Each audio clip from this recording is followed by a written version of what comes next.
భూమి ఎలా ఉంటుంది అడగండి, ఫోన్ చేయని ఎవరికైనా గొరికి. భూమి ఎలా ఉంటుంది? భూమి గుండ్రంగా ఉంటుంది అని మీరు చెప్తారు, పురాణాల్లో చెప్పారు భూగోళము అని చెప్పారు. కానీ గొర్రెలకి ఏం చెప్పారు? భూమి బల్లపరుపుగా ఉండను. ఇంకొక పుస్తకంలో ఉన్నది, నేను మన ప్రభువు మన కోసం భూమిని బల్లపరుపుగా పరిచను, అది గాలికి కొట్టుకుపోకుండా పర్వతాల ఉంచను. Shalom, praise the Lord. భూమి బల్లపరుపుగా ఉందని మీ బైబిల్ చెప్తుందంటూ కొందరు మాట్లాడుతున్నారు, లేదా సోషల్ మీడియా కామెంట్ బాక్స్లో కూడా ఇలాంటి మీమ్స్ మనకు కనిపిస్తున్నాయి. అయితే వాళ్ళు చూపించేటువంటి ప్రతి వచనాన్ని, ఆ వచనాల వెనుకున్నటువంటి కాంటెక్స్ట్ని హీబ్రూ భాష మూలాలతో సహా డీటెయిల్డ్గా చూసే ప్రయత్నం చేద్దాం. వీడియోలోకి వెళ్లే ముందు మన ఛానల్ని మొదటిసారి చూస్తున్నట్లయితే లేదా ఇదివరకు సబ్స్క్రైబ్ చేసుకున్నట్లయితే కింద కనబడుతున్నటువంటి సబ్స్క్రైబ్ బటన్ని క్లిక్ చేసి పక్కనే ఉన్న బెల్ ఐకాన్ని కూడా యాక్టివేట్ చేసుకోండి. అలాగే మన ఛానల్లో మెంబర్ అవ్వాలనుకుంటే సబ్స్క్రైబ్ బటన్ పక్కనే కనబడుతున్నటువంటి జాయిన్ బటన్ మీద క్లిక్ చేసి 3 లెవెల్స్లో ఏదో ఒక లెవెల్లో జాయిన్ అవ్వచ్చు.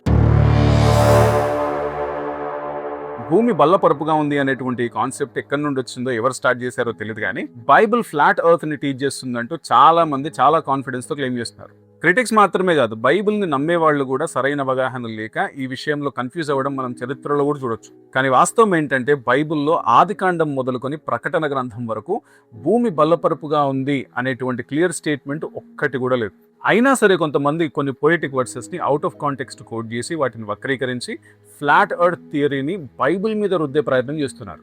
దీనికి వాళ్ళు వాడుకునే వచనాలు ఏంటంటే, ఆయనే భూమిని కలుగజేసి దాన్ని సిద్ధపరిచి స్థిరపరచను. మొదటి దినవృత్తాంతములు 16:30. కదలకుండునట్లు ఆయన భూలోకాన్ని స్థిరపరిచాడు. కీర్తనలు 93:1. లోకము కదలకుండా స్థిరపరచబడింది. కీర్తన 96:10. భూమి ఎన్నటికి కదలకుండునట్లు ఆయన దాన్ని పునాదుల మీద స్థిరపరిచాడు. 104వ కీర్తన 5. వీటన్నింటిలో కామన్ పాయింట్ ఏంటంటే దేవుడు భూమిని కదలకుండా స్థిరపరిచాడు అని.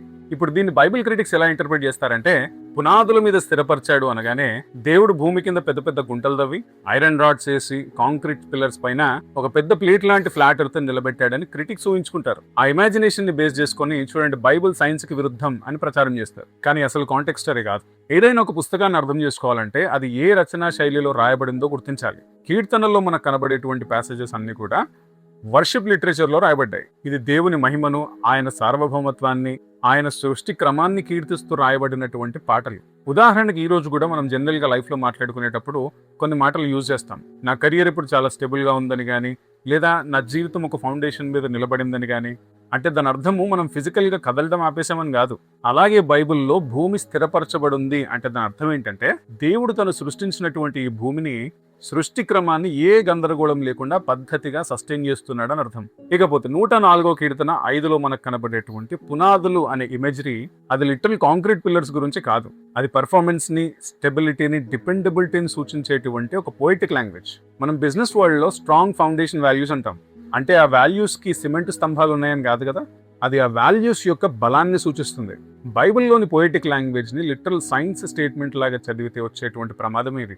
ఇకపోతే ఫ్లాట్ ఎర్త్ ని బైబిల్ మీద ఆరోపించే వాళ్ళు యూజ్ చేసే నెక్స్ట్ వచనం ఏంటంటే 4 కార్నర్స్ ఆఫ్ ది ఎర్త్. భూమి యొక్క 4 మూలలు. చూడండి, భూమికి 4 మూలలు ఉన్నాయని చెప్పి బైబిల్లో ఉంది కాబట్టి భూమి అనేది ఒక స్క్వేర్ లేదా రెక్టాంగిల్ అని వాదిస్తారు. కానీ జనరల్గా కూడా మనం ప్రపంచ నలుమూలలు అనే పదాన్ని వాడతాం కదా. న్యూస్ ఛానల్స్ కూడా నలుమూలల వార్తలను హెడ్లైన్స్ చేస్తాయి. న్యూస్ అంటేనే నార్త్, ఈస్ట్, వెస్ట్, సౌత్. మరి దాన్ని బట్టి నిజంగా భూమికి మూలలు ఉన్నాయా అంటే కాదు. అదొక ఫిగరేటివ్ స్పీచ్ లేదా ఇడియం. 4 మూలలు అంటే నార్త్, ఈస్ట్, వెస్ట్, సౌత్ అనే 4 ప్రధాన దిక్కులు అని అర్థం. అలాగే ఎండ్స్ ఆఫ్ ది ఎర్త్ అంటే భూ దిగంతములు అనేటువంటి ఫ్రేజ్ ని కూడా లిటరల్ గా భూమి చివరి అంచు అని మిస్ఇంటర్ప్రిట్ చేస్తారు. దాని అర్థము అక్కడ భూమి అయిపోతుంది అని కాదు, చాలా దూరంగా ఉన్న ప్రాంతము అని. బైబిల్ కూడా అదే అబ్జర్వేషన్ ని, కల్చరల్ లాంగ్వేజ్ ని వాడుతుంది. ఇప్పుడు అసలైనటువంటి ట్విస్ట్ ఏంటంటే యెషయా గ్రంథము 40:22లో ఒక అద్భుతమైనటువంటి ఫ్రేజ్ ఉంటుంది. ఆయన భూమండలం మీద ఆసీనుడై ఉన్నాడు. He sits on the circle of the earth. ఇక్కడ క్రిటిక్స్ ఏమంటారంటే, చూసారా ఇక్కడ సర్కిల్ అని ఉంది, సర్కిల్ అంటే 2D ఫ్లాట్ డిస్క్ అని, స్పియర్ కాదని, కాబట్టి బైబిల్ భూమిని ఫ్లాట్ నాణ్యంలా భావించింది అని చెప్తారు. కానీ కాస్త మనం ఒరిజినల్ హీబ్రూ లాంగ్వేజ్ ని కానీ చూస్తే ఇక్కడ యూజ్ చేయబడినటువంటి హీబ్రూ వర్డ్ ఏంటంటే ఖోగ్. 3D స్పియర్ కైనా సరే, 2D సర్కిల్ కైనా సరే హీబ్రూలో వాడబడేటువంటి పదం ఇది ఒకటే. ఖోగ్ అనే పదానికి సర్క్యులర్ లేదా హొరైజన్ లేదా గోళాకారం అనేటువంటి విస్తృతమైన అర్థాలు ఉన్నాయి. అలాగే ఆదికాండం 1వ అధ్యాయంలో మనకు కనబడేటువంటి ఆకాశ విశాలము లేదా ఫర్మమెంట్ విషయంలో కూడా చాలా మంది కన్ఫ్యూజ్ అవుతూ ఉంటారు. ప్రాచీన కాలంలో ఆకాశము ఒక సాలిడ్ డోమ్ అని నమ్మేవారు. బైబిల్ కూడా అదే చెప్తుందేమో అని మిస్అండర్స్టాండ్ కూడా చేసుకున్నారు.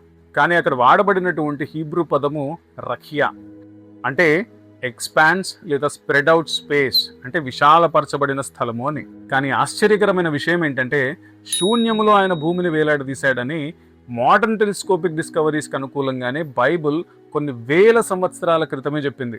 శూన్యములో భూమిని వేలాడదీశాను అనేటువంటి ఈ వచనం రాయబడినప్పుడు అప్పటి మిగతా సంస్కృతుల వాళ్ళు నమ్మినటువంటి విషయం ఏంటంటే భూమి అనేటువంటిది ఒక జాయింట్ ఎలిఫెంట్ మీదనో లేదా పెద్ద తాబేలు మీద లేదా అట్లస్ అనేటువంటి ఒక దేవుడి భుజాల మీద నిలబడి ఉంది అని నమ్మే కాలం అది.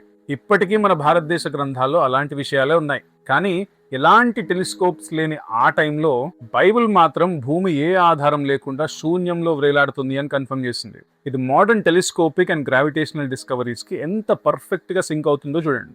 అయితే ఫైనల్గా మనం అర్థం చేసుకోవాల్సిన విషయం ఏంటంటే బైబిల్ అనేది ఒక సైన్స్ టెక్స్ట్ బుక్ కాదు. అయినప్పటికీ సైన్స్కి వ్యతిరేకం మాత్రం బైబిల్ కాదు. బైబిల్లో ఎలాంటి సైంటిఫిక్ ఎర్రర్స్ లేవు. కేవలం మైనర్ ట్రాన్స్లేషన్ మిస్ మ్యాచెస్ మాత్రమే ఉన్నాయి.